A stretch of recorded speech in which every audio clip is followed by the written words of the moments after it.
J'ai fait 12 ans dans l'armée traditionnelle et 14 ans au sein du service action de la DGSE. Je suis cofondatrice de la société Tetris et avant, dans le passé, j'étais officier dans l'armée de terre. Et en 2010, avec Laurent Oudot, nous avons créé Tetris, lui aussi, qui travaillait au sein de la DGSE. En 2012, on a décidé, en partant d'une feuille blanche, de créer une solution de cyberdéfense pour les entreprises. C'est une solution qui lutte contre le cyberespionnage et le cybersabotage, c'est-à-dire que ça arrête toutes les menaces inconnues qui peuvent arriver au sein d'un parc numérique d'une entreprise. C'est-à-dire ça lutte contre les backdoors ou les chevaux de Troie ou les ransomware. Notre technologie neutralise en temps réel et sans action humaine toutes ces cyber-menaces inconnues. Et notre technologie est extrêmement hyper automatisée et du coup c'est le sans action humaine qui fait toute sa force, parce que face aux menaces, aux cybermenaces qui sont fulgurantes, eh bien un humain ne peut pas réagir en disant eh bien je dois appuyer pour neutraliser. Il faut que le système le fasse tout seul, et c'est ça la force de Tetris.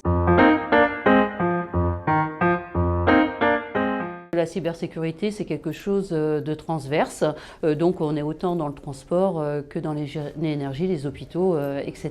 Et on est autant aussi dans de très grosses sociétés CAC 40, mais au-delà, que la TPE, PME, puisque on a ouvert un Tetris Store pour que les TPE et les PME puissent bénéficier de nos technologies et puissent les acheter en ligne, j'allais dire.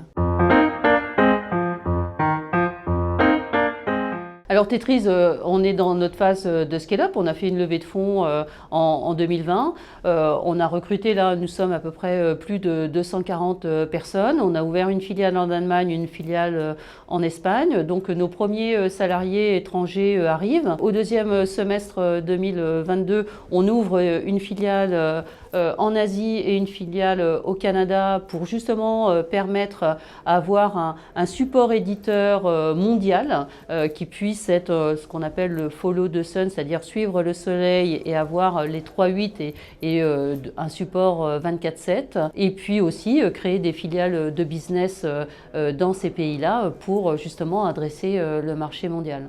Et au-delà de ça, eh bien là, on part sur une série B pour nous aider encore plus. Et notre objectif, c'est de devenir le leader dans notre domaine qui est la cybersécurité et la première licorne de cybersécurité en Europe.